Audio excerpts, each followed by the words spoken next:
I would like to introduce two new council members. Steve Sullivan, President of Connecticut Electric Operations for Eversource. And I hope I get this pronunciation right, Suresh Muthuswamy, Chairman of TCS North America. Welcome to the Governor's Workforce Council. I would also like to introduce three new associates from the Office of Workforce Strategy who you'll be seeing today, especially in some of the breakout sessions.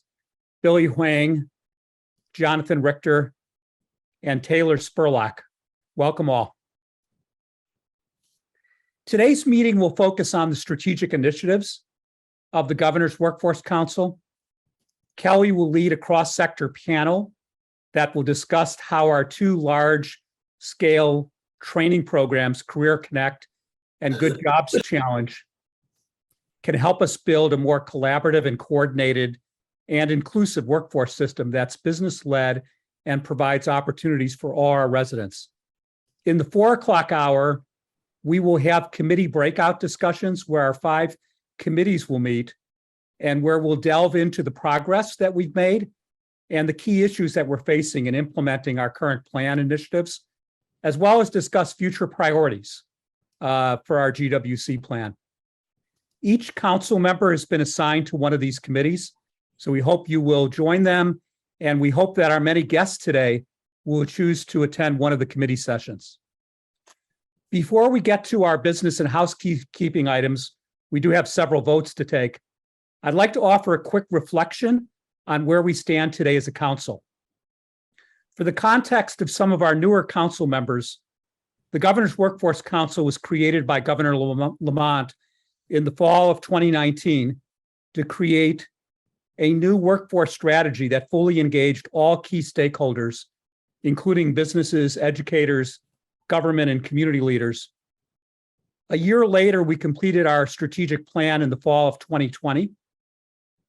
This plan has received strong support from Governor Lamont and from our legislature, resulting in significant resourcing for the strategic initiatives that we're discussing today.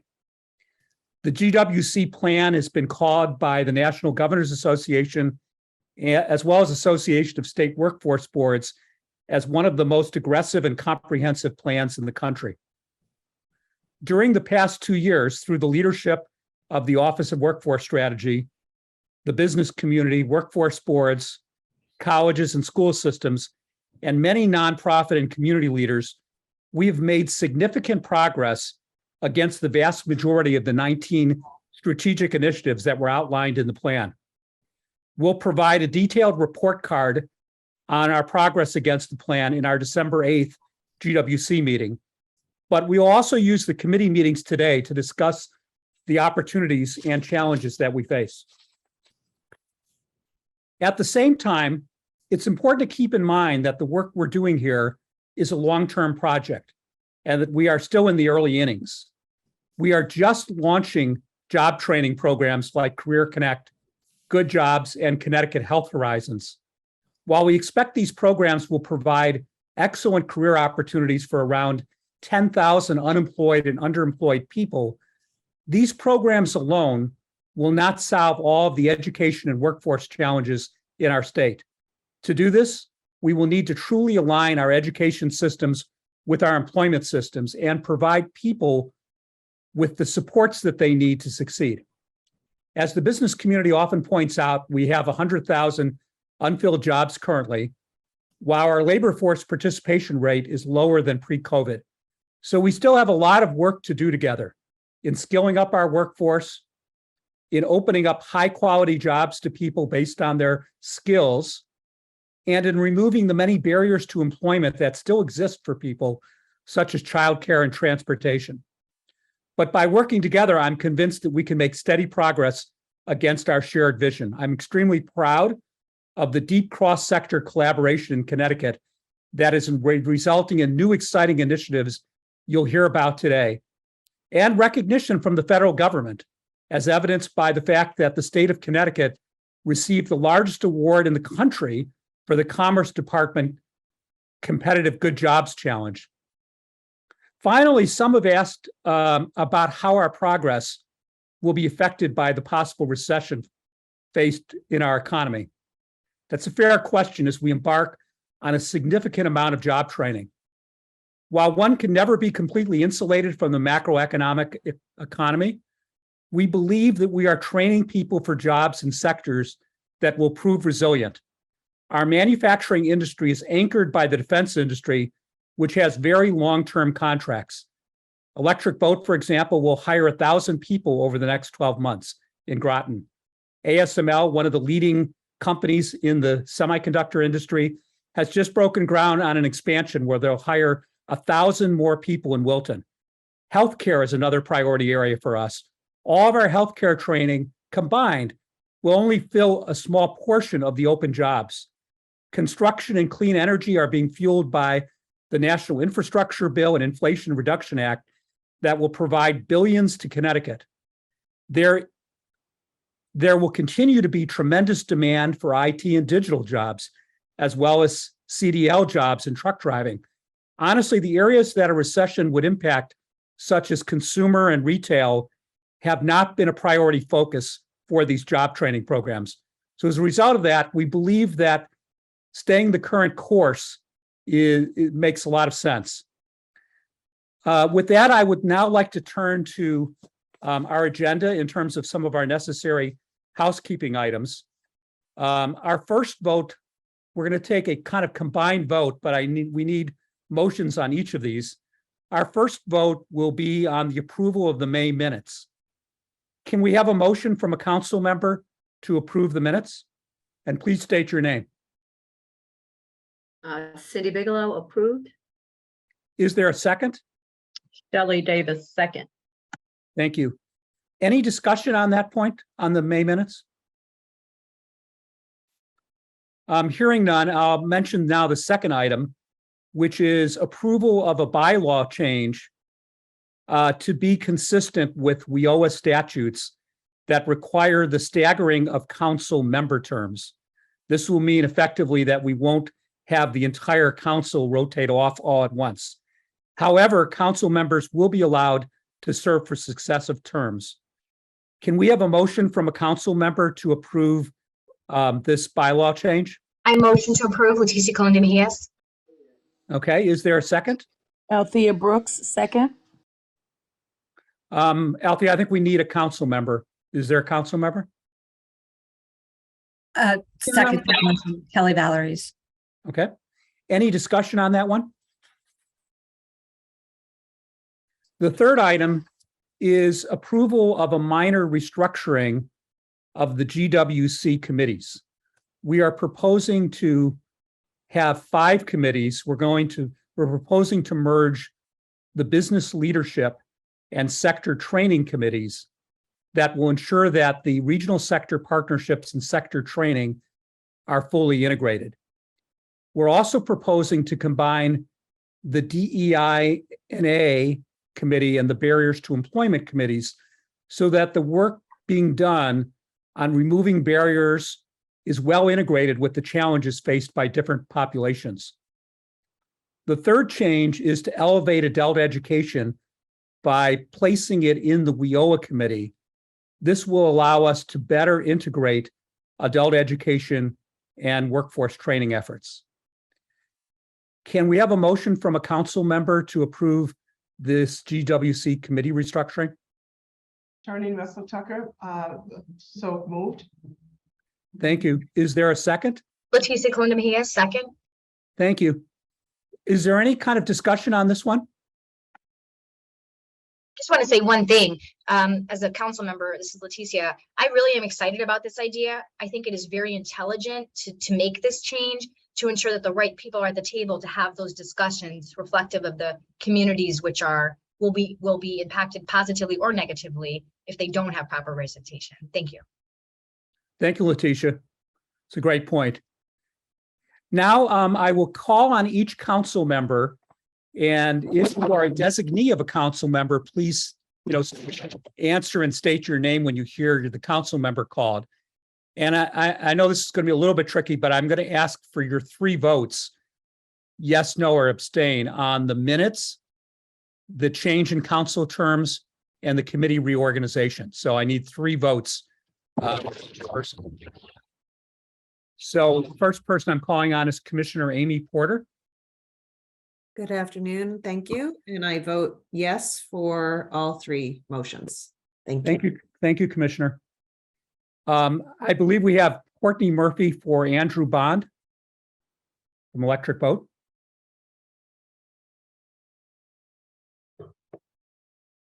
Courtney, are you there? Or Andrew? Okay, next I have Anthony Medici. Yes, for all 3. Thank you, Anthony. Next I have Brian Doubles or one of his designees from Synchrony. Hi, Mark. George Anderson here. Yes, on all 3. Thank you, George. Next, we have Commissioner Russell Tucker. Mark, hi. So yes for 2 and 3, abstain as I wasn't at the last meeting. I had to designate there. Thank you, Commissioner. I know that, let's see, Chris is not, Pentima could not be here. Chris O'Connor or Kyle Ballou from Yale New Haven Health. This is Kyle Ballou. Yes, for all 3. Thank you, Kyle. Cindy Bigelow. Hi, Cindy Bigelow, yes for all 3. Thank you, Cindy. Commissioner Bartolomeo or Mark Pizzella. I'm actually here. So yes, for 2 and 3, I was not here. I don't believe, at least not the entire time for 1, so I'll abstain. Thank you, Commissioner. Thank you. Next, I have Commissioner David Lehman or Paul Robertson.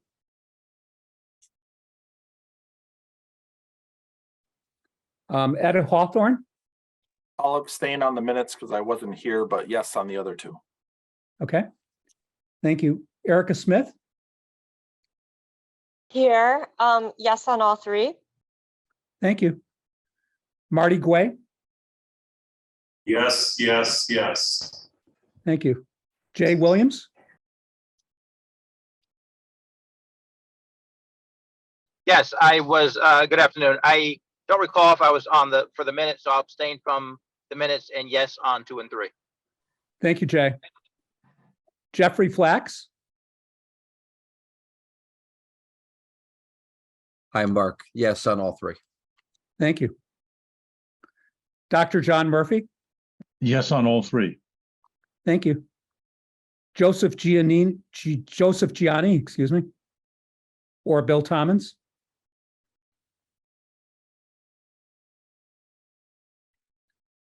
Judy Olean. Yes, on all 3. Thank you, Judy. Kathleen Szilard or Ellen Komar.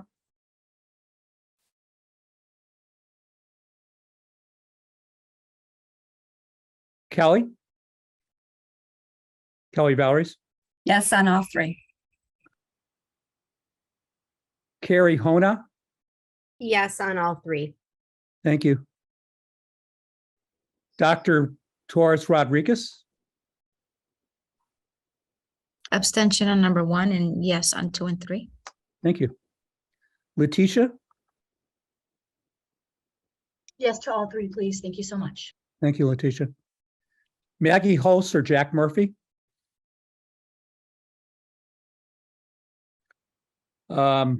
Myself, and I'm yes to all 3. Michelle James.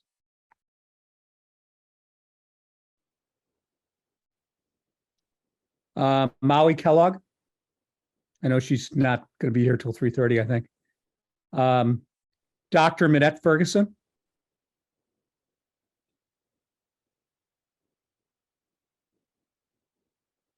Mayor Neil O'Leary or Joe McGrath. Yes to all 3. Paul Costello. Yes to all 3. Mayor Peter Nystrom.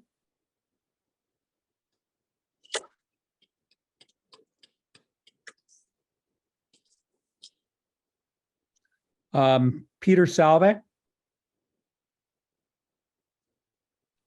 Peter Salve. Yes, I vote yes to all 3, Mark. Thank you, Peter. Yep. Dr. Radenka Merrick.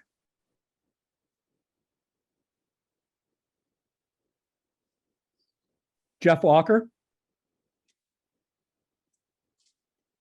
Yes to all three. thank you, Jeff. Ray Pinault, Yes to all three. thank you. Rohan Freeman,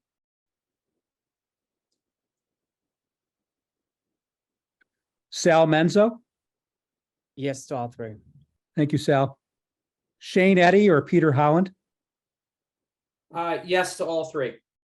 thank you. Sharon Barr,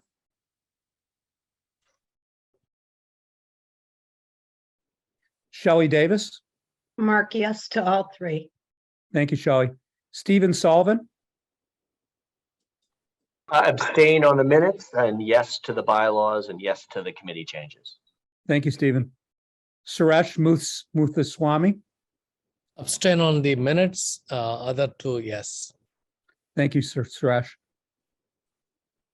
President Chung, Terrence Chung, or Alice Pritchard, Yes to all three? thank you. Tiana Ocasio, Yes to all three. thank you. Representative Tony Walker,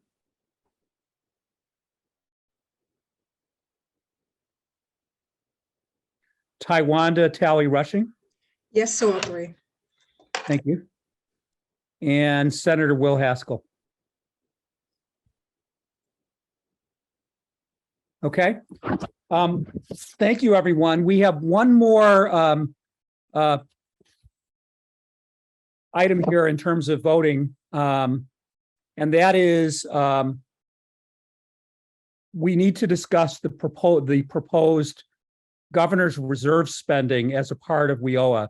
And just to kind of explain our role in that, because we serve as the state workforce board, by federal statute, we need to approve the WIOA allocations by region, which we did do by email, and also the allocation of the governor's reserve part of the fund.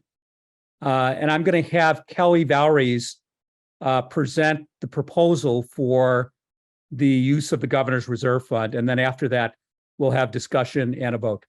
Kelly? Thank you, Mark. Good afternoon, everyone. If we could advance the slide, please. So the governor's reserve is a 15% of the total allotment of the federal dollars that come through WIOA. And today we're going to be voting on approving the activities under the governor's reserve dollars. And you'll see them laid out for you here. Some of these activities listed 1 through 5 are activities that happen at the Department of Labor, and they are really focused on ensuring that we are compliant with WIOA. Some of these activities are required activities. Actually, all of those activities are required activities to ensure that we are compliant. We're providing the reporting necessary and the oversight necessary managing the different components of WIOA. And down on number 7, this year, WIOA allocations are based on an overall formula that is, I believe, 2 years been previous to the current year based on economic data. And this is looking back at 2020, the year of the pandemic, when we received these, the allocations are based on. And because of the large unemployment, the state of Connecticut received an additional $750,000 above what we usually get for the governor's reserve portion of this WIOA. So this year we worked collaboratively with our 5 regional workforce boards to determine the best way to allot this funding. And we have decided unanimously across the boards with the approval of DOL and the OWS team to allocate $125,000 that is going to Capital Workforce Partners. They are moving their AJC Center into a new location, and they are redoing the building, which is a very exciting opportunity for residents in the Connecticut, in the Hartford region. It will be a comprehensive center that will have all of the required partners and additional community partners all in one place for residents to go to access the services at the AJC Center. And we're going to be contributing this $125,000 to go to an integrated IT infrastructure within that building. This is unique to this building. Usually each of the partners have their own kind of infrastructure and they have a hard time talking to each other within the building. So we're excited to support this project and hope it will act as a successful pilot project for how we move forward with technology in other buildings. We're also going to send out an RFP, request for proposals, to do a comprehensive assessment and evaluation of the Workforce Board and American Job Center system to identify opportunities for continuous improvements within these systems, to address any of the changes that have happened with regards to the pandemic and how people engage with our Workforce Board system and AJCs. A lot of the services went to full online services. We're back to hybrid services, and we really have an opportunity to identify where those gaps are and be able to make systematic continuous improvements to the system. We're anticipating the cost of that RFP will be about $275,000. And then the boards would like to take the additional remaining $350,000 and apply that to enhancements of our Connecticut Hires system. Connecticut Hires system is a platform that DOL, the workforce boards and the AJC systems use to administer WIOA. And there is some functionality within the system that we do not currently have that would make it much more user-friendly for the residents who are using the system as a customer, and for the back-end reporting and data collection functionalities that are utilized by the administrators of that system. So again, we're excited. This was a collaborative discussion and approach to allocating these $750,000 additional funds, and we are looking for the board's approval of these dollar allocations. I asked for a motion. Are there any questions for Kelly?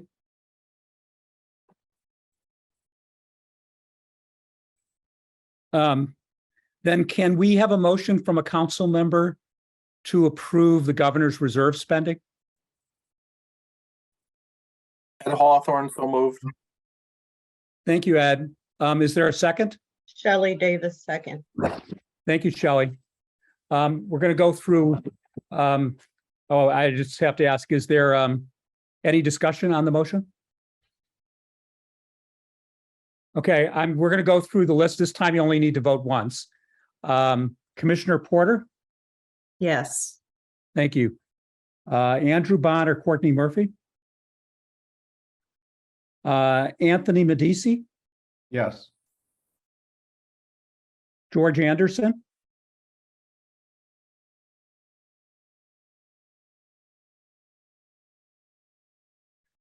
Commissioner Tucker, Russell Tucker? Yes. Kyle Ballou for Chris O'Connor? Yes. Cindy Bigelow? Yes. Commissioner Bartolomeo? Yes. Commissioner Lehman or Paul Robertson? Ed Hawthorne? Yes. Erica Smith? Yes. Marty Guay? Yay. Jay Williams?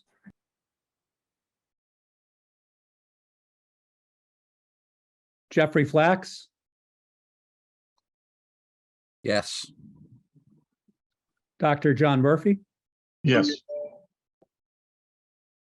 Joseph Gianni or Bill Tommins? Judy Olian? Yes. Kathleen Szilard or Ellen Komar? Kelly? Vailleres? Yes. Carrie Hona? Yes. Dr. Torres Rodriguez? Yes. Letitia Colon de Mejas, Yes. Maggie Holster, Jack Murphy. I vote yes. Michelle James, Yes. Molly Kellogg, Dr. Manette Ferguson, Joe McGrath, Yes. Paul Costello, Yes. Mayor Peter Nystrom.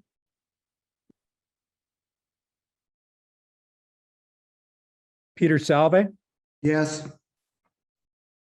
Gladys Kersaint for Rodenka Merrick, Yes. Jeff Walker, Yes. Ray Pinault, Yes. Rohan Freeman, Sal Menzo, Yes. Shane Eddy or Peter Holland, Peter Holland for Shane Eddy, yes. Sharon Barr, Shelley Davis, Yes. Stephen Sullivan, Yes. Suresh Muthuswamy. Sorry, Yes. Suresh. Dr. Chang, Yes. Tiana Ocasio, Yes. Representative Walker, Taiwanda Tally Rushing, Yes. and Senator Will Haskell. Okay, well, thank you very much. I believe all of these ones have passed with your help. And Kelly, do you know if I just want to? Yep. Do you know if Governor Lamont is here yet? I do not know. I was just checking. Thank you. It looks like also Sal voted Laura for Kathy Solar, Salvador Mancino. Yes. That's correct. Okay. So maybe what we will do then is Kelly, at least kind of introduce and get started with the panel. Mark, actually, I have the review to go over first. Yes, I forgot. So yeah, before we get into the panel, Kelly's going to give a short review on what's been happening and some of the latest accomplishments. Kelly? Great. Thank you very much, Mark, and thank you everyone for being here today. If we could advance the slide, please. I'm very excited today to be able to share with you some of the successes of the Governor's Workforce Council.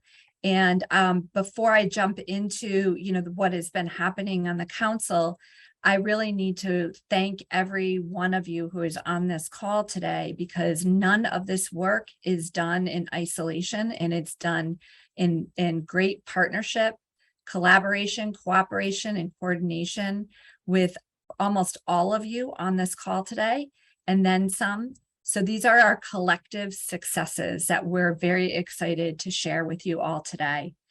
So as you know, the council has been working hard on our individual initiatives and driving the strategic plan implementation forward. As Mark mentioned, there's a lot of foundation work that has been done, and we're starting to really see the benefits of the work that we have collectively been doing. And this is really evident in the successful design and launch of some key programs that will invest $170 million into the Connecticut workforce development system over the next 3 to 5 years. This is a historic investment in our workforce in Connecticut, and we are excited to be at the launch stage on many of these projects that have been in the works, some for over a year and some for many months. The first is our Career Connect project at $70 million, Good Jobs Challenge at $23.9 million, CT Health Horizons at $35 million, the IT Tech Accelerator at $1 million, and the Workforce Development Bond Funding at $40 million. So I'm going to just take a few minutes to do an overview of each one of these projects and provide the context in which we're going to be moving forward. So we can advance the slide, please. First, we'll talk about Career Connect. This is a really exciting program that we have allocated approximately $61 million to 19 projects across the state of Connecticut. The 5 workforce boards will all be receiving funding under Career Connect.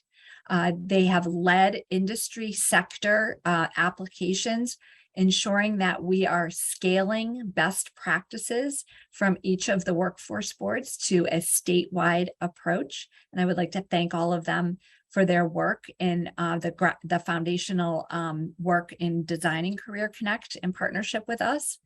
And we are giving out 14 awards to community-based organizations across the state of Connecticut.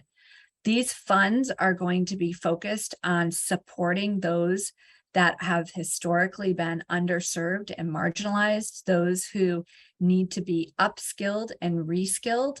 And these programs are based on demand-driven from our industry partners.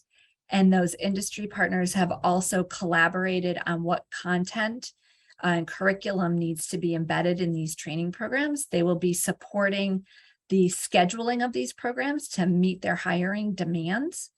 And we are very appreciative of all of the collaboration that they have had in the engagement of these programs, as well as all of our educational partners. Both our public and private institutions have been very collaborative partners on not only Career Connect, but on all of these funded initiatives. Very exciting to Career Connect is the launch of a statewide portal. This is a one place where any job seeker, no matter how old they are, what their skill level is, can come in and find information about what training programs are available to them.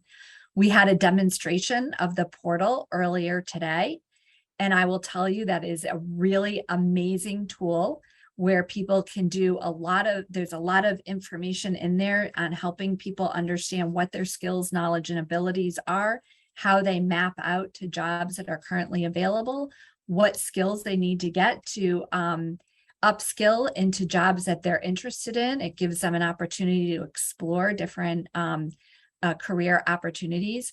They'll be getting assessments for basic skills and industry recognized skills needed to be successful in that industry. And they'll even be able to get an understanding of all of the courses that are available to them across the state of Connecticut, which is something that is fairly unique. We have traditionally kind of looked within our regions and what is happening with our regions.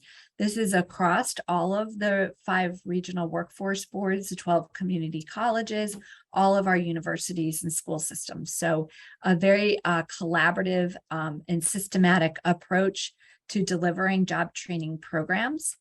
And we have made investments in some real key areas. So we have looked at industry markets, requirements now and what will be growing into the future, and have identified manufacturing, healthcare, IT, infrastructure, green energy, bioscience, CDL licensing, and social and human services as the center industries that we're going to be focusing on. There's programs that are in progress, and there's also programs that are established. We've set up a temporary splash page, and we have had over 1,000 people inquire about these programs on that temporary splash page. So we're very excited about that. Again, these are all occupations that are in demand, and there's a job waiting at the end for everyone who successfully completes these programs. And based on the work that we've done in Career Connect and with the launching of our regional sector partnerships across the state of Connecticut, we applied for a Good Jobs Challenge, as Mark mentioned earlier, through the Economic Development Agency. It was a highly competitive program where there was 509 applications, 32 awards, And Connecticut received the largest of the 32 awards. So I'm really looking forward to sharing more about that with you, but I just got word that the governor is here with us.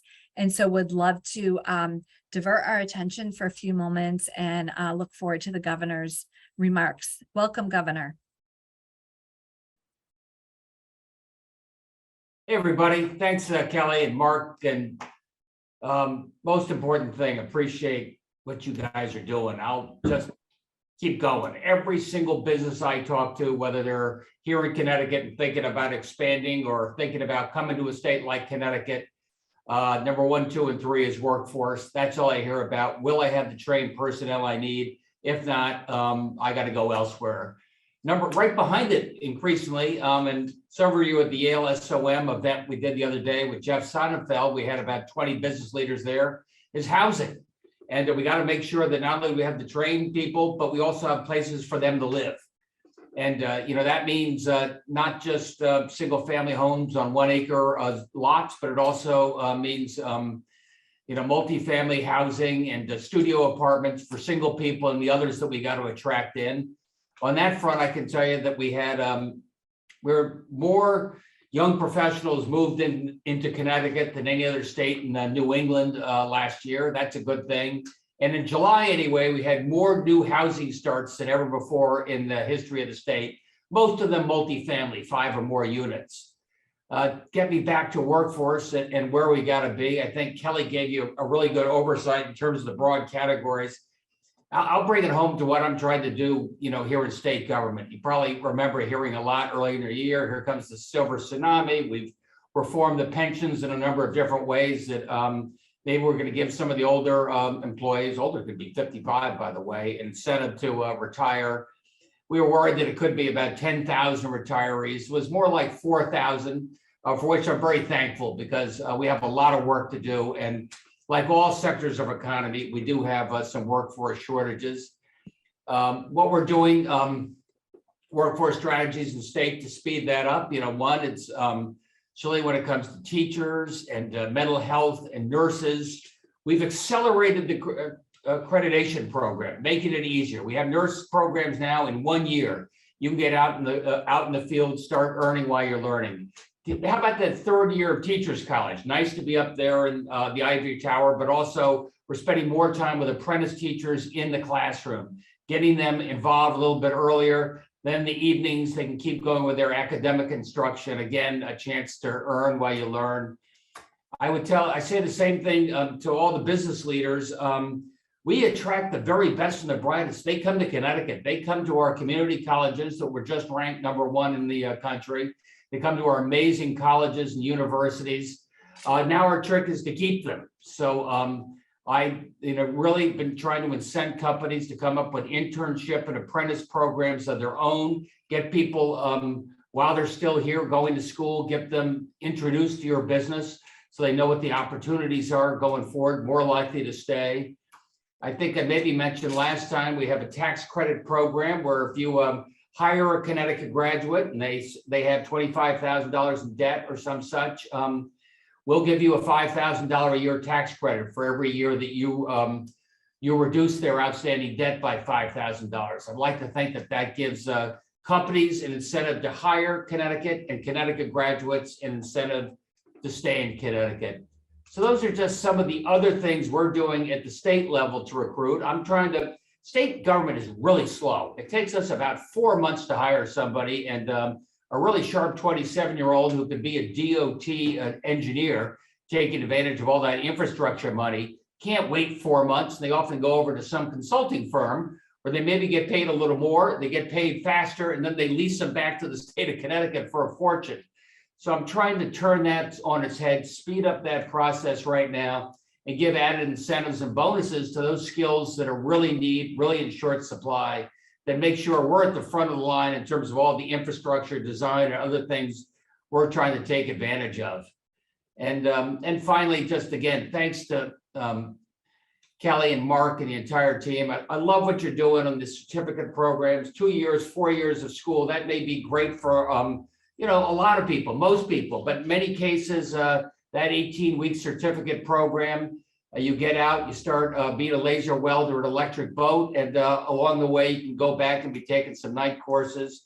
And believe me, I need laser welders at electric boat. If I don't, more pieces of that next generation submarine are going to be built elsewhere. So that's just a reminder of how incredibly important what you're doing is. How's that, Kelly? That's fantastic, Governor Lamont. Thank you so much for sharing all those insights and the great work that Connecticut is doing, and we're headed in the right direction thanks to you and your leadership. Thank you, Governor Lamont. We greatly appreciate your leadership and support in all this work. So, Kelly, do you want to finish kind of covering the kind of key programs? Yes, happy to do that. And then we'll transition into our panel discussion.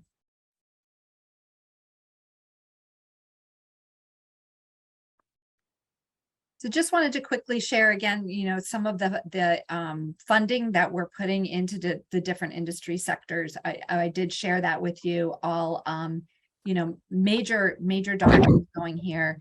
The Good Jobs Challenge is really focused on supporting the workforce development initiatives that have been identified by the regional sector partnerships. Each one of them put in very thoughtful proposals as part of the Good Jobs Challenge grant application. And those are the programs that we're going to be working with them to implement within those regions. And we've got a very detailed list of them all, and I'm happy to share that with you. But they range from, programs reaching down into middle schools to get students excited about careers, all the way to high school programs in healthcare and manufacturing, programs at our community colleges in specific types of IT, Google certificates, Amazon certificates in IT, manufacturing programs. So we're very excited about all of these different projects that are going to be happening. This award was just given to us last month. It has not been, we have not received the funds yet. Our next steps are to hire an administrator to help us support the implementation of the Good Jobs Challenge grant, and then to be working with all of our regional sector partnerships on their implementation plans. So the next project that I wanted to talk to you about, if we can share, and I'm going to send this over to Ben to give us a 2-minute overview of the CT Health Horizons. This was a very collaborative process across state agencies and associations, employers.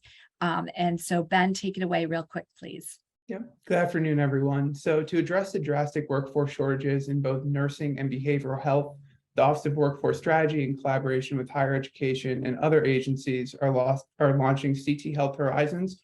We're looking both to expand the existing nursing and social work programs to increase the enrollment capacity of them in our state, and then also recruit and retain underserved populations into our healthcare workforce to better reflect the communities that they serve.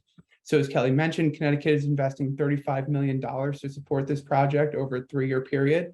And we're working across our entire higher education landscape. So we're working with Connecticut state colleges and universities, who are also serving as the fiscal sponsor for this program, UConn, and our private nonprofit colleges to implement a 3-pronged strategy, those being tuition assistance to support need-based scholarships for nursing and social work programs. The second one, to increase the amount of faculty to expand seat capacity to train the influx of students that will be coming through. And the third being to support innovative programs to promote partnerships between healthcare employers and higher education to create true hiring pipelines and keep the healthcare workers that we train in state. The overall spirit of the program is flexibility and responding to what the field needs to open the bottlenecks in both nursing and social work. The funding announcement has been released to those who are eligible, and we're working collaboratively with higher education to leverage the strengths of different programs. And in addition to a host of key performance indicators, our overall target is to expand our nursing and social work education capacity by 1,000 seats and support 1,200 low-income students to attend these programs. Thank you so much, Ben, and thank you for your work on this project to help pull all of the collaborations together. Appreciate that. Next slide, please. And we have just one more program that I wanted to briefly share with you today. And Good. this is our Tech Talent Accelerator program. This is an amazing example of collaboration between our higher education partners and our state education partners. We did a project actually launched by Marty Guay at Stanley Black & Decker, brought us into a grant that he was working on with the New England Board of Higher Education and the Business Forum for Higher Education, to understand what the knowledge, skills, and abilities are that are in demand across our tech companies, and focused on our 2 regional sector partnerships. With that information, we then went back out for a call for proposals with the purpose of identifying programming that would close the skills gap by fostering targeted, high-performing programs between businesses and higher education and emerging tech areas. And so I've, put up a list, abbreviated list of the programs that are going to be launching across Connecticut, focusing in areas such as cybersecurity, virtual modeling, software development, and data analytics, to name a few. So thank you again to all of our partners. And this is a really exciting, all of these are very exciting ways to understand that not only are we addressing the immediate need, but we're building the infrastructure in a systematic way to ensure that we can keep current with all of the needs, changing needs of businesses moving forward. And with that said, I think it's a great segue into our panel discussion.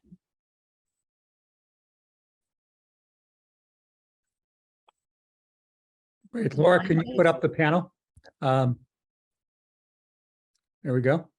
Yeah. And Kelly, you want to introduce the panel? Sure. And I'd like to, again, introduce the panel and thank everyone for participating today.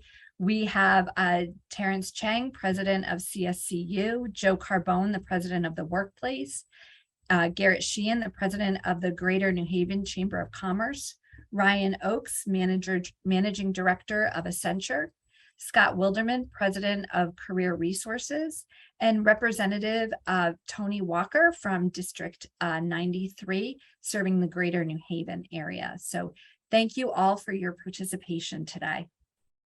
So the governor's workforce strategic plan is grounded in a business-led approach to inform the needs of the workforce development system. The investment, establishment, and growth of regional sector partnerships have led to the launch and strengthening of 11 regional sector partnerships, 5 in manufacturing across the state of Connecticut, 2 in IT, 1 in the Hartford region and 1 in the Stamford region, a bioscience regional sector partnership in New Haven, and 3 emerging healthcare partnerships. The regional sector partnerships set the table for a systematic approach to determining and addressing regional needs by partnering businesses, economic and community-based organizations, educational partners, and the government to collaborate, cooperate, and coordinate efforts to reach their goals and affect change. The outcomes of this systematic approach and partnerships are evident in the successful design and launch of the key programs that I just spoke about. I want to take this opportunity to thank Governor Lamont, the General Assembly, our legislative chairs, Senator Austin and Representative Walker, all of our supportive stakeholders. These are really exciting programs, and I'm happy to have our distinguished panel discuss how each of them has contributed to these projects. I'd like to start by asking each of our panelists a few questions on the broader discussion, and then we'll open it up for a broader discussion after we go. I'm sure that a lot of comments and questions are going to arise as we go through this discussion, and I encourage you to put your comments and questions in the chat, and collectively we can respond to those as we move through the panel discussion, and then we'll take up additional questions at the end. So I'd like to start today's discussion by talking with Ryan Oakes, again, Managing Director of Accenture. So Ryan, could you please share with us your experience with the regional sector partnership in Hartford and why Accenture joined the RSP, and what benefits your company and the IT sector experience from participation? How has your regional sector partnership changed workforce system in North Central region? It's a lot of questions. Yeah, and I think you gave me 3 to 5 minutes, and when I look at the rest of this panel, I'm going to be brief because it's quite the impressive panel, and I'm quite sure that you all want to hear a lot from them. So again, thank you for having me today.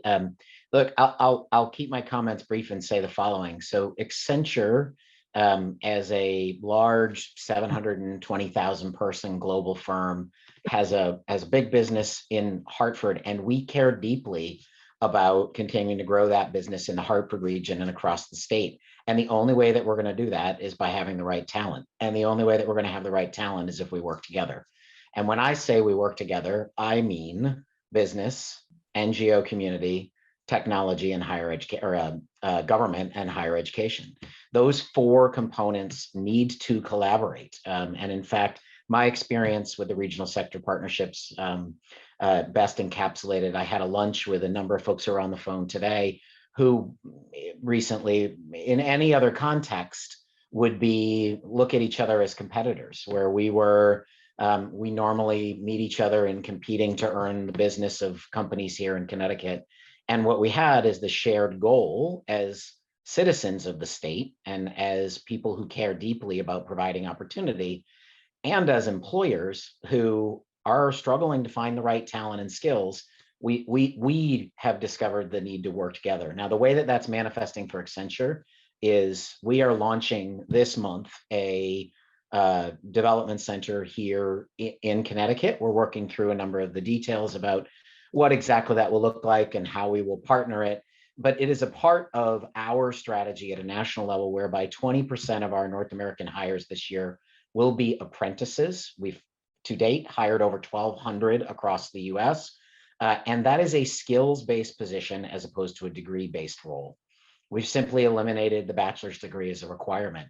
And our goal is to execute a structured 12-month program here in the Hartford region that can be a model for other companies, hopefully a little bit of a call to action, if you will, for some of the other companies who are listening on the call to join in and to participate in finding the talent that is hidden in plain sight around the Hartford region, and give them an opportunity to demonstrate their capabilities, their skills, with the right set of guiding hands in terms of teaching them the things that they need to be successful.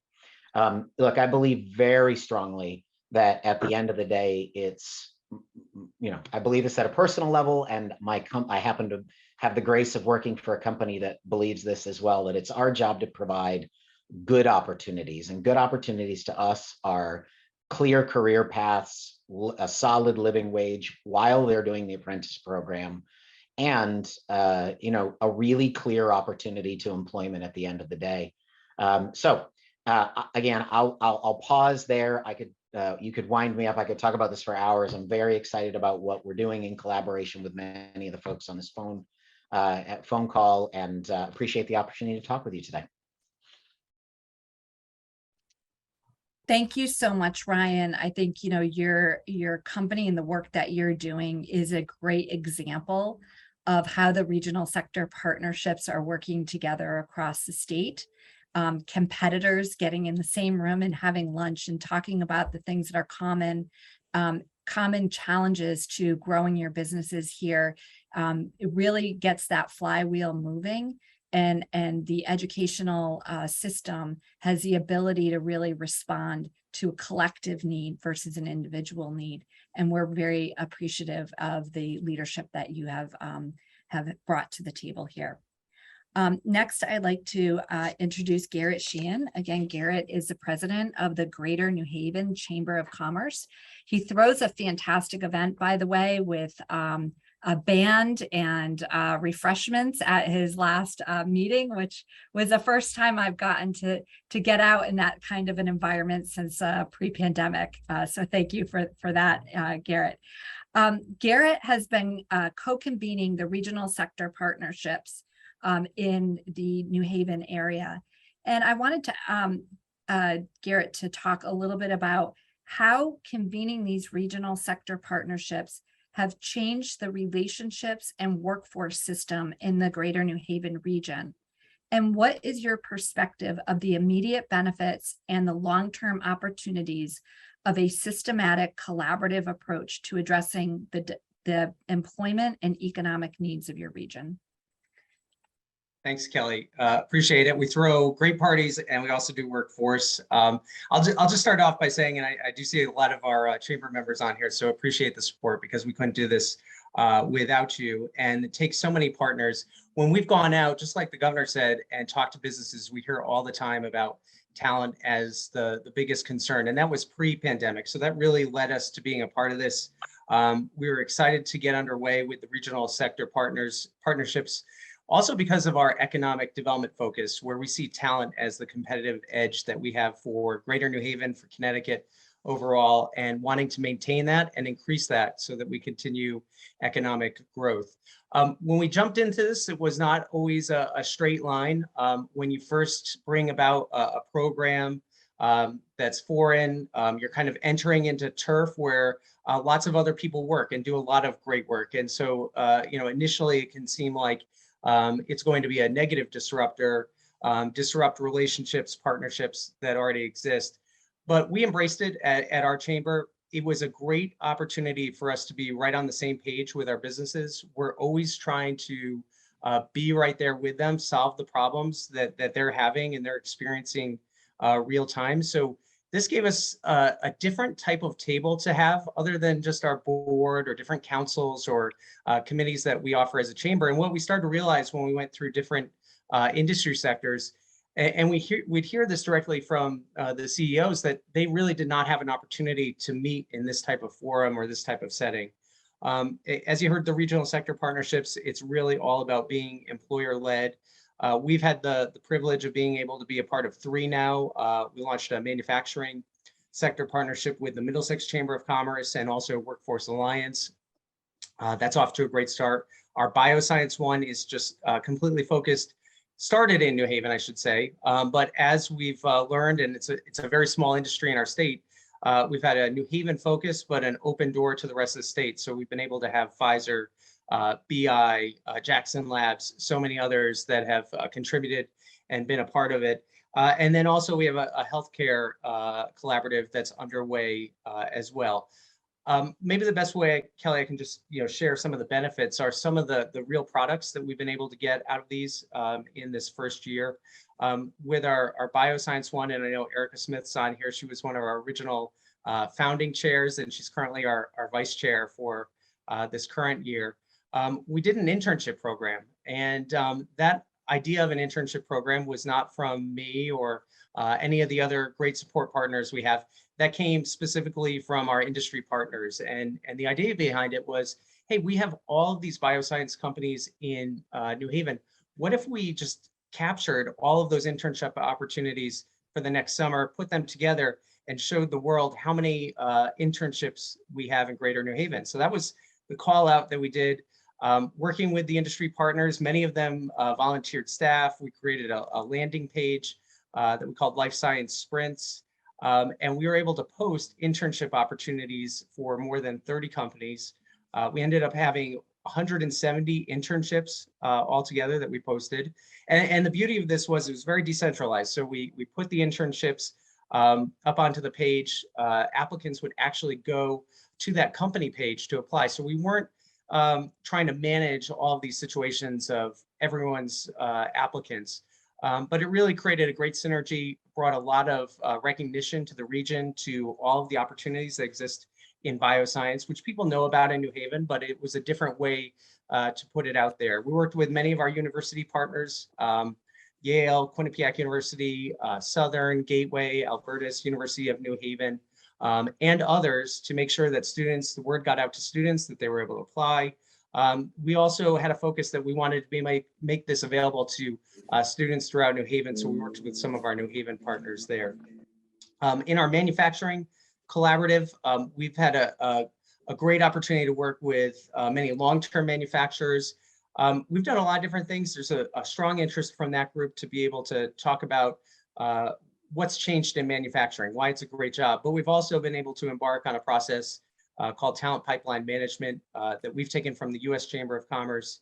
And so working with our manufacturers, this is really about a planning process.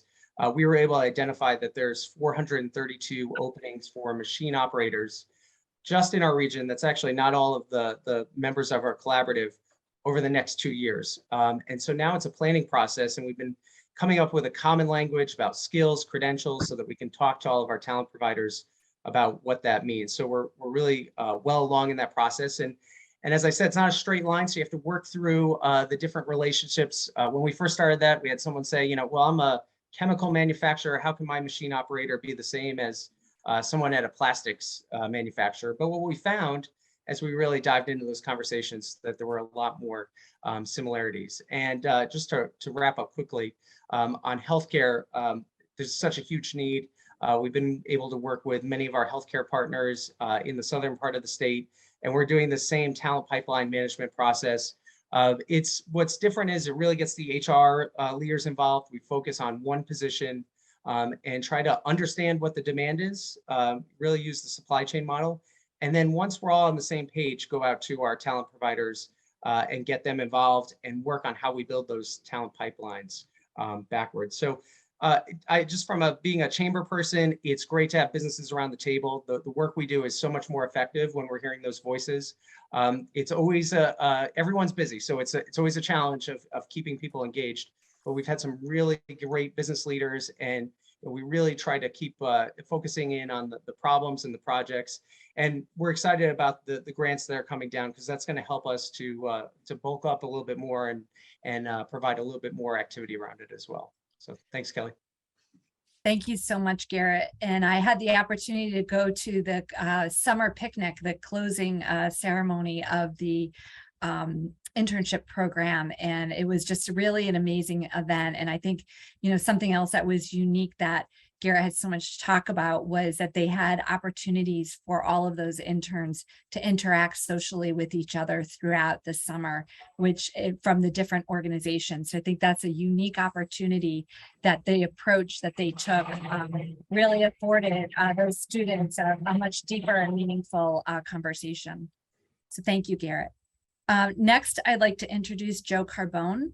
Joe is the president of the Workplace, one of 5 of our regional workforce boards. Joe, you've been leading workforce development for 26 years in Connecticut and 6 other states.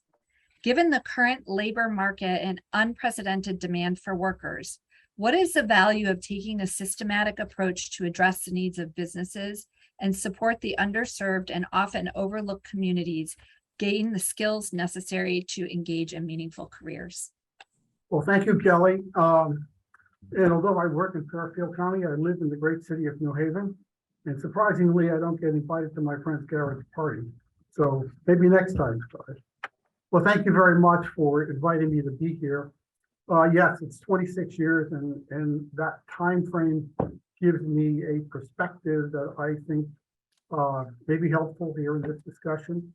But 26 years, it's the nature of our institution, the Workplace. As Kelly pointed out, we have operations in 6 or 7 states, and we think of ourselves as an economic workforce think tank, not just the workforce board in the region, but something greater, currently managing a number of statewide contracts in Connecticut. We change lives, and that's different than simply being a resource on a job. It means being holistic in your approach, and that when a customer is a customer, they stay a customer. Not one step, it would be several. I believe fundamentally that Connecticut is on the cusp of a workforce crisis. I'm sure many of you believe we're already here. And there's a lot of reasons for that. I mean, you can look at what's happening out there, where the number of job openings as opposed to people unemployed is nearing a 2-to-1 margin. And we've never seen anything like that before. Employers are working very hard to find replacement labor. In fact, too hard. We knew 25 years ago, I can tell you when I came here 25 years ago, it was clear that the way aging was moving on with the workforce, we would face a crisis at some point because we were older. We're one of the bottom six states in the country in terms of the average age of the workforce of our state. Only 5 states are behind us. We knew that at that point, a lot of our kids were leaving Connecticut after they would graduate from college.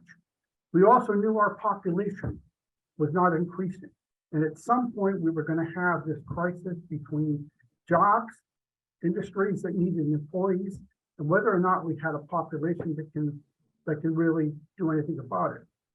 We didn't deal with that problem directly for many, many years. We knew it was there, but we chose to do other things. And in many cases, we ignored it because the financial sector in Lower Fairfield County was really generating great economic goodwill, and it was manifesting itself all over Connecticut. But we needed to do something, and we needed to do something different. So kind of go forward to what happened here with the Governor's Workforce Council. This was different. I can tell you that for many years, the Connecticut workforce system was this sort of a muse of silos. And it didn't matter if it was government, if it was business, if it was community-based organizations. There were a lot of people that were doing interesting things about workforce. There was occasionally even a plan, but the plans were simple. They weren't comprehensive. But I commend the governor and certainly Kelly and company for the work they have done here. They have moved Connecticut from a state where workforce was all built in silos to where it is now, which is a system. And that is a big step. So although we've all got to feel somewhat frightened about the future, we may face those days where some industries may very well look at this and say, I'm working too hard to find replacement workers. But we can't avoid that. We can do some things now to make sure that that isn't as impactful as it might seem. And I think as a result of the changes that occurred here in Connecticut, we're in a great position. It's not insurmountable. It's something that we can deal with. You look at what's happened here in just the last few months. I mean, winning grants of this nature, and Connecticut not being the biggest state in the country, but winning a grant of $24 million and having the resources to go forward with the Career Connect. That's a great thing. And the impact from all of that is going to be geared towards sectors of the community that have not enjoyed the opportunity level that we want them to. So think about it this way. There's altruism for sure, but this is also a case of self-interest. When you have industries and employers that are good-hearted, good community people that want employees, and they want employees that they can train, they can work with for years to come. And where are they in Connecticut? These underserved populations, you look at over 200 different census tracts in our state, and you will see they are replete with thousands of people that are not enjoying the same benefits that everybody else is. They're now a resource to support the economy. So Connecticut needs to do a number of things. We need to be sure that employers are investing in the workers they have, enabling workers to realize their full potential and bring that skill into the workforce. We need to help businesses invest in technology. We're acknowledging we've got a problem here. All right, we have a problem. So therefore, where technology can help to make the difference, we need to do it. We also need to do things to help to retain older workers. I mean, we can't give everybody let everybody just plain retire and go to Florida or go to Myrtle Beach or wherever and have a great summer, great spring, and so on. We need them to stay in the workforce, and there needs to be incentives to help older people do it. I'll give you a couple of ideas on things, and I think Career Connect for one, we're going to do a healthcare initiative that's going to be based upon a very, very successful program we have had, which we call the Health Career Academy, funded by HHS, the Federal Department of Human Services. in which we turned lives around. It wasn't jobs. It was to stay with a person for as long as it took for that person to reach a level of a career. I will tell you at the workplace, we have a program, Platform to Employment, now in year 9, organized initially to deal with long-term unemployment. But long-term unemployment led to discrimination in many cases, where it wasn't just that they were long-term unemployed, they were over the age of 50, or they had other issues that might have precluded their getting fair consideration for their work. We changed that. This program, after 9 years, has enabled thousands of people to get that first experience with an employer and go to work. And Connecticut finances it. We do it statewide. And it's an investment for the state because everybody that graduates from PE in a period of about 18 months will pay Connecticut back for what the cost is. I see that Tony Walker is here. PE reentry, it's another version of PE. It was her idea, not mine. We're doing it statewide in Connecticut. 73% of the folks that are coming through the reentry program are working full-time in the private sector, 73%. The rate of recidivism is 1%. 1%. Those numbers are about the best in the nation. So let me close up by saying that, that system does matter. And building trust and mutual interest on the part of the partnership does matter. So despite the enormity of the challenge that we face in our state, the system that was established, and again, I commend the governor and certainly you, Kelly, and you, Mark, we've got a plan. It's a manifesto. We're all committed to it. Our blood is on the line here. And as a result of it, we're getting stuff done. And we ought to have big expectations that we're going to create opportunity for people that have really been denied this opportunity for many years. Thank you. Thank you so much, Joe. The passion that you have for this work is always evident every time I talk to you, and I always learn something new every time I talk with you as well. I think it's interesting to see the number of people who are on our panel. We didn't set it up this way, but they've all known each other and have been working together for 20 plus years in the New Haven and Bridgeport region. So there's a lot of history and collaboration and a lot of knowledge to help us scale throughout the state. And Scott Wilderman, the president of Career Resources, is no exception to this. Scott operates AJC centers, American Job Centers, in 2 regions, and he's been working with the re-entry population for over 26 years. Scott, my question to you is, what is different about the Career Connect program, and how is your re-entry program going to provide services to communities that have been historically left out of the workforce? All right, great, Kelly. Thank you for that quick introduction. I got to tell you, it's always tough too to follow Joe Carbone. But Joe, great job out there, and you're doing a phenomenal job with the reentry as well. I just want to give you a big shout out. So Career Resources have been working in the reentry area for over 25 years, as you mentioned. And as a result, Kelly, we learned an awful lot about working with this population. But before I get into how the Career Connect is going to be different and how it's going to impact the population, I want to talk to you a little bit about some historical data. First, I think Connecticut should feel very proud of the fact that we're the first state in the nation to have reduced our prison population by over 50%. That's amazing, because at the peak of February of 2008, there were 19,894 people incarcerated in the Connecticut Department of Corrections. Today, that is less than half of that amount. Now, the dramatic decline, yes, was partly due to the violent crime rates being dropped, lower violent crimes, but also smart crime policies that the state took on. We had reforms that ended mass incarceration, notable reforms such as expanding mental health and substance abuse treatment options and to divert some people from criminal justice system.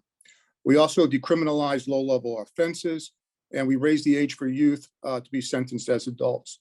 The ban the box legislation also helped prevent discrimination in hiring of people with felony convictions. And most recently, the clean slate legislation was very important to clear certain types of criminal records after a person remains crime-free for a period of years. So, as we know, incarceration affects more than just the individual. From almost every person who's incarcerated or under our correctional supervision, there's at least one person, often several children and family members in the community who are suffering alongside of them. And once these people return back to our communities, the level of assistance and services they receive can have a significant impact on their ability to reunite with their loved ones and remain crime-free. So here's some data for you. Over the past year, there were about 661 people a month on average who were released from Connecticut jails and prisons back into our communities. It's about a total of 7,332 releases. Now, according to some of the latest OPM recidivism reports, what you'll find is about 30% of these people will be reincarcerated within just 1 year. When you go to the year 2, that's about 44%. And beyond year 2 or year 3, you're looking at almost half will end up being back in jail. Now, when we take a closer look at those coming back to our communities, it's important that we understand who they are and how we should serve them. A while back, just a year ago, CRI put out a state of reentry report in collaboration with the Department of Corrections. And we really looked at the demographics of those individuals coming back to our communities. And I just want to share a couple of the highlights with that because it's important to know what we're dealing with. First and foremost, I mean, it's probably not, surprising, but Black and Hispanics are disproportionately represented in Connecticut's prison and jails relative to the population size in Connecticut, as they represent nearly 40% of the prison population and only 12% of the state population. When we start looking into some of the issues that really focus and challenge us in employment, such as substance abuse, mental health, education, and employment history, I think it's interesting to note that 91% reported that they had a substance use problem. Of that 91%, 31% said they had a moderate problem, and 48% said they had a serious or extreme substance abuse issue. Mental health, of the people incarcerated with the end of sentence date within 6 months, 30% had a moderate to severe mental health disorder. Now, when we talk about education, which I know that we're going to have Tony talk about shortly, over half, 55% of the incarcerated populations whose sentences were ending within 6 months did not have a high school diploma. And what I think is even more alarming is that 91% of the individuals who were incarcerated with sentences ending within 6 months had less than 5 years of an employment history or any vocational training. So why is this important? It's important because if we're going to be successful in helping this population have a chance at this elusive American dream, we need to address these barriers to employment before we invest in occupational skills training. Now, the Career Connect program allows us to precisely do this. By working with established CBOs, we're able to build support and safety net systems to help returning citizens become successful. Now, we're working literally at a grassroots level with reentry welcome centers across the state, Community Partners in Action in Waterbury and in Hartford, Project More in New Haven, and the New London and OIC in the East, and of course, CRI in Bridgeport. Now, these centers and the center concept is relatively new, but they offer a variety of services such as behavioral health and substance abuse treatment and support. Now, where Career Connect comes in, it allows us to focus on the educational, soft skills, and development and vocational training that's much needed, as I just stated. Each of these centers will help returning citizens build a kind of a portfolio. And our goal is to make sure that these participants have the best chances at success. Therefore, the educational and soft skills standards need to be met along with kind of this micro-credential before we move the person on. Once we meet these standards and they are achieved and these barriers are addressed, we will then refer these clients off to one of the longer-term vocational programs offered through the Career Connect Consortium. As they remain in training, they will continue to be offered a variety of supports, such as training stipends, housing supports, childcare, or transportation assistance, and will continue to case manage these clients through training and placement. Again, I feel this is truly a unique model that it's client-centered, builds on best practices, and it could not have been done without the support of OWS and Career Connect funding. And we're grateful to have this opportunity to operate this program. Thank you. Thank you so much for sharing all of that really important data. I think, to truly understand the gravity of the situation and the work that needs to be done, it's grounded in understanding what the data and the needs are. And we are excited that Career Connect funding does allow us to use a lot of dollars for those supportive services that are necessary to ensure people are ready and able to fully participate in the technical training components of it. We know that the technical training piece of any of our programs is really the easiest part of the programs. It's helping people get to the point where they're ready to be able to focus on that technical training and take those skills that they need into the workplace. So thank you for all of your work on that and your collaboration with our community-based organizations. Next, I'd like to introduce Terrence Chang. Terrence is the president of our CSCU system. And as part of that system, he is overseeing the consolidation of the community college system. And congratulations on the success and of the community college system just being upgraded to the top system in the state, in the country. So congratulations to that. I think that just came out today. The community college system is one of the primary program providers for short-term non-credit and credit training programs. How has the community college system approach to designing and implementing these programs changed to implement the needs of employers and to make programs accessible to those from underserved and marginalized communities? Thanks so much, Kelly. I really appreciate being here with this esteemed group, and of course with this council meeting every few months. It's great to be able to spend some time. I'm going to give you an answer to your question, but first I thought maybe a couple updates to preface, and I apologize, there's sirens behind me because we're right next to a hospital, and so there's always something going on. I'm happy to say that we hired this summer our first full-time president of the community college, CT State Community College. His name is Dr. John Maduco, and he comes from the Minnesota system, and he's wonderful. Some of you have already had a chance to spend some time with him, get to know him. He's great, and he's working with many of all the fine people of CSCU who are on this call today, and who, again, you know them, you know their work, and so we feel really great about being involved in all of that.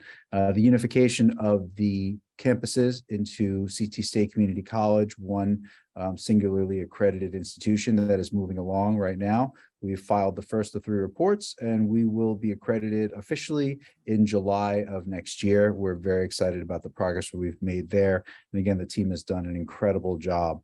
So to start to answer your question, I think, you know, everything that everyone is saying, and that I think we've all been saying for some time now, especially in this arena, it all resonates. This is the work, this is the core of what our system is meant to do, right? And I'll steal the governor's line from earlier, where Connecticut students get a Connecticut education, and then they end up getting great Connecticut jobs. They live, they work, they stay here in Connecticut. That's our goal. That is our mission. That is our job. And that's what makes us the engine of social mobility, but also the system that ends up having such an enormous impact on the economic landscape, as well as the wellness landscape of our communities. And so we take great pride in holding that up. What has the work of OWS done? Things like Career Connect and bodies like this, the Governor's Workforce Council, and the support of the governor himself and his administration. It's helped us to sharpen, to target, and to really focus with even more clarity on the needs of students. And let me just say that in our world now, everyone is a student. It's not just a junior or a senior in high school. It's not just somebody who's graduating with a BA and going on for a master's. Everyone is a student. And so our job is to create a fluid, synergized system that allows for those on-ramps and off-ramps for lifelong education, because that's what we're seeing now, is that as the high school population is shrinking, and as we face, you know, demographic challenges like a dropping birth rate in the Northeast, we have to really look at how do we serve Connecticut and how do we serve the region. And that means that folks who need education and training throughout their lives, we want them to come to CSCU, whether it's at one of our community colleges or our universities or Charter Oak State College. All of our campuses, this is one of our greatest strengths, is our reach, our locations. All of our campuses are launching pads for incredible assets and remarkable programs that are supported by OWS and by the funding that has been made available. But the reach also allows us to connect into literally all 169 municipalities across our state. We serve students from every single municipality of our state, and that means we should be serving the needs of every single industry in the regions of our state. And that is our goal. We're not quite there yet, but that is our goal. And we can do it because of the location. We have to understand the needs of industry and society. And I think this is, again, where the work of OWS and the work all of you are doing that we're so proud to be a part of allows us to understand what your needs are. So I'm going to steal a metaphor from my friend and our partner, Marty Guay. You know, he said these should be if-then value propositions, right? If students come to CSCU, then they will get a job, right? It should be that easy. If companies and industries come to CSCU, then you will have a strong and viable pool of candidates to choose from. So it really should be that easy. And that is what we strive to do, to have that kind of symmetry. So the last thing I'm just going to say is that, you know, for us, this is not just about workforce development. It's about equity as well. We serve the students across the state that literally would not be served otherwise. They're not getting into UConn, or maybe they can't afford to go to UConn. Maybe they can't afford to go to privates. Maybe they just don't have those opportunities because we know there are systemic challenges that have held them back that are not their fault, but yet they have to face those challenges. So we are there for them. We serve them. We take great pride in that. And we want to make sure that our students are second class to no one. And that way, when you come to us for that kind of talent and that workforce pipeline, you are going to get the best of the best, regardless of where their degree comes from. We want to make sure that they are in great shape for you. So we're just thrilled to be a part of this work. We're really grateful that OWS and GWC are in place, and you know where to find us when you need something. Don't be shy. Thank you so much, Terrence, for all of your work and for the great partnership and collaboration between your team and the regional sector partnerships and OWS. Thank you for that. And last but not certainly least, I'd like to introduce Representative Tony Walker from the 93rd District. Tony's going to give us a lot of her insights and wrap up our discussion today. Representative Walker has been serving as a state representative for 20 years in the New Haven and surrounding area, and has worked for 27 years as an adult administrator and administration developer.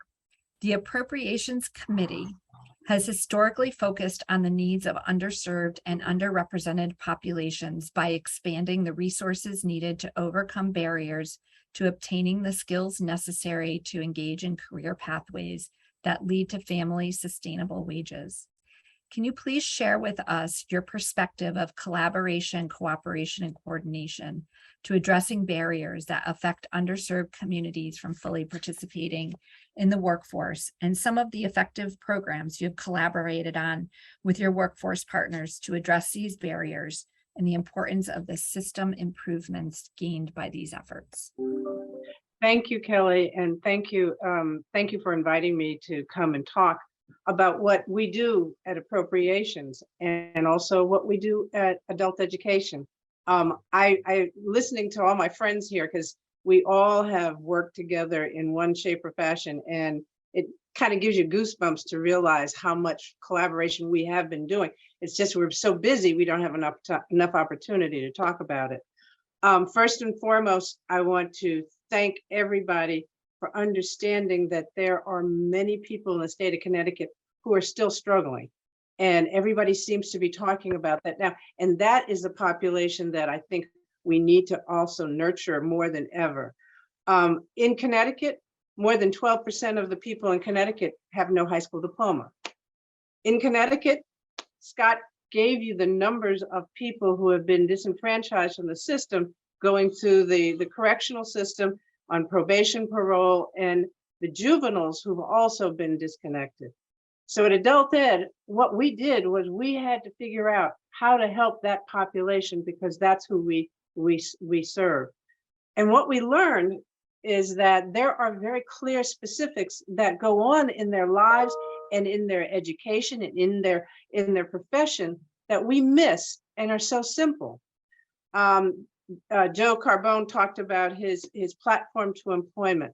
I remember sitting in there listening to his program and seeing the connection that he made with the people in there to give them the strength to understand that they have things to provide.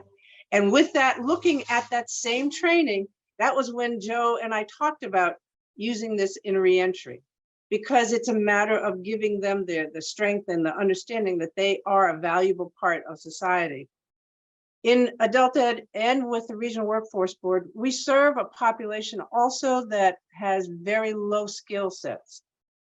Education is very low. It's predominantly about elementary age when they come through our doors. So when we look at our training programs that we're developing, we've got to make sure that we're designing programs that they're going to understand and be able to gravitate to and grow in those programs. So many of the programs that we did with businesses in our area, we actually looked at the training instruments that they had to see what level of academic approach they were using. There are many things that we did as we went through that. We also looked at Department of Corrections and how are they doing the training. Senator Hartley brought to us in appropriations the vocational village program that is now coming to fruition that has an amazing effect that has gone in California and also in Arizona and had good outcomes. And we want to do this here in Connecticut. There are also training programs that seem to be designed, but once people participated in them, they were failures. So we had to make sure whatever we launched from Adult Ed, we had to make sure that it was going to target the population we served. We need to reimagine what Adult Eds are all about. My partner in crime at New Haven Adult Ed, Michelle Venora, has been wonderful in helping us to design exactly the academic levels. And these are the things that we should offer to all businesses around us to help them develop their programs. Some of the programs that we've done also in appropriations is that we have Senator Austin and I spend an inordinate amount of time going out and listening to people talk about their programs and their businesses and where they're not connecting with the employees and how to do that. So we actually looked at many programs that we worked on that talked about systemic training and actual places that lead to a job. So in the community college, we looked with the community college, Gateway Community College right here in New Haven, and we talked to them about having classes in our facility. We wanted to do it in our facility because many of our kids and adults felt safe in our building. And you may not understand that, but for them, that is very critical. They have to feel safe, they have to feel nurtured and really given that opportunity to be themselves. So we said, okay, we're going to bring that in. This year, the U.S. Treasury Department put out a grant that we are going after at New Haven Adult Ed. And the reason why we're going after for this training, and this is something that I got from the governor said, we need to bring all the types of skills that are necessary for employees under one roof. We need to make it easy for them to access all those things when we're trying to help promote them into the world of work. So at Adult Ed, we are going to have the adult education program. We are going to have the Gateway remediation program. And then we're also going to have the workforce development program all in one roof. So therefore, all of our students will be able to go for classes, learn about the programs that they're out there, help them come up with certificates and possible training programs that they can go to, connect them with Gateway, give the students the opportunity to understand that they can go to college under our roof, and then transition them over to the facility. And then from there, workforce development will pick them up and also work with them in our building again so that they understand they can do this. Just because they're the first in their generation to do it, that is why we are there to try and do all of these under the roof. The final thing that I think I wanted to bring up is our investment in our youth. We have a youth employment program that we've been doing for about 10 years, and Representative Kirkley Bay was my champion who helped me with that program. But what we do with that program is we provide kids in high school an opportunity to get a job. This past year, we had over 8,000 applicants. And of those 8,000 applicants, the unfortunate part was we only had 3,300 jobs. We've got to broaden that for our kids in high school, because if we're going to grab them and get them into the world of work, let's get them in there when they're in high school. Let's get them when they're in there when they're in adult ed. Let's get them in there when they're in the community college learning, because that's what's going to help solidify those work skills. I could go on and on about what we're doing in appropriations, but I want to thank my co-chair for appropriations for being my partner in this, because she works tirelessly to try and make sure that we provide everybody with the training and everything that we're capable of. So thank you, Kelly. Thank you so much, Representative Walker. And I was amiss to mention that the Career Connect was really modeled after the successful manufacturing pipeline initiative in Eastern Connecticut, where I had the opportunity to work with Senator Austin in the beginning development of that program. And again, taking these best practices from Eastern Connecticut, and an example of Joe's best practice for the Healthcare Academy, and each of the boards have best practices that are involved in all of these programs. So it's very exciting. I want to thank our panel for all that you do and for the time that you have taken to share your experiences and work with all of us here today. I'm going to turn it back over to Mark for our breakout sessions. I want to echo Kelly's thanks to the panel. What a fantastic panel. We so benefit from your experience and knowledge and partnership. So the next part of the meeting is going to be the opportunity for broad participation. It's going to be much more discussion oriented. And what we're going to be doing is offering everybody the opportunity to participate with one of the 5 committees. Laura's going to put up what they are. I'll just kind of introduce them. And then what we'll do is people, if they need to break, they can take a break, because we'll take a few minutes to get everybody into these breakout rooms.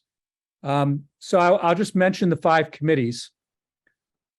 One is business leadership and sector training. Another is the WIOA program. A third is diversity, equity, and inclusion, and help me on the A, and accessibility, right. The fourth one is career and educational pathways. And the 5th is data, technology systems, and performance management. The purpose of each of these committee breakouts will be to discuss the key initiatives and brainstorm around what some of the opportunities and challenges are, and to make recommendations regarding our future work.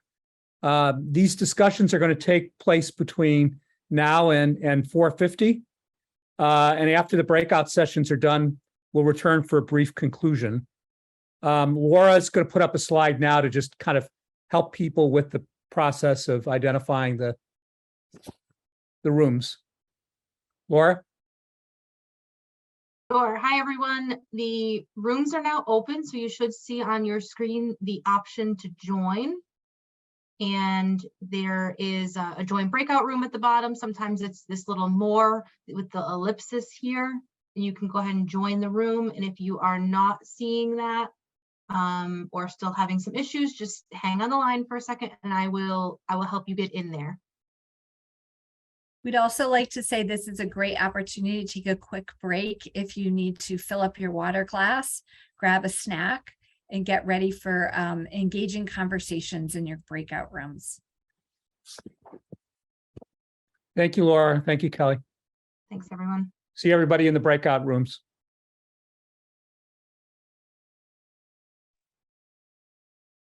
We just love how those breakout sessions just stop you in your tracks. We were having a great conversation. I think we could have kept going for another hour. Thank you. Kelly, certainly true on the data and performance side. Scratching the surface, but hopefully kind of, those of you who didn't join data and performance will. It's one of the most exciting committees. So anyway, I wanted to just kind of thank everybody so much for attending this meeting. Really great meeting today. Hope you found the information and the discussion engaging, and kind of some action steps that are really meaningful for you, because so many people on this call are involved in different respects in the workforce system. As always, we really welcome any feedback from participants, either about how we can make these GWC meetings more meaningful, or any suggestions in terms of the ongoing work that we're doing, because these meetings are just kind of quarterly snapshots, but Kelly and her team are doing kind of work every day, 24/7, as are a lot of other, all of our partners on this call. So I really encourage you to do it. One thing I also want to kind of mention very quickly, kind of a shameless plug. On October 6th, there's going to be a statewide workforce summit being sponsored by the CBIA, Ready CT, and Social Venture Partners, which will be a half-day session led by the CBIA and Ready CT. We'll be focused on workforce and career pathways. We have an amazing kind of speaker who's used to run the Connecticut Community College system and is one of the healthcare innovators in the country, Vanton Quinlivan. And I think Shannon is going to put that information in the chat line. I just want to kind of wish everybody a great evening and look forward to our next meeting, which is going to be happening on December 8th. And that's going to be a meeting where we're going to do a real report out on the last couple of years and really discuss, what's next. What things do we need to kind of focus on to continue to make progress in our state. So again, thank you so much for being here and active participation today. Can I just make one comment, Mark? Do you mind? Sure. Letitia in our Please. group wants to know, how can she get more involved and help, like, for example, with our committee? So do you want to share with anyone that was part of it today, how they can partake and get more involved, please? Yeah, for sure. These committees are going to be having meetings. We will advertise it on the website of the Governor's Workforce Council. And you can also send you can either in the chat line here or send an email to Laura Baker, with the Office of Workforce Strategy.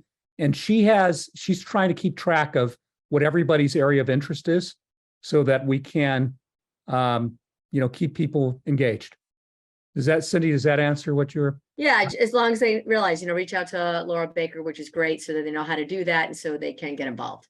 Yeah, because we have, some of our committees have had non-council members who have made really outsized contributions to the work. So we really want to encourage that.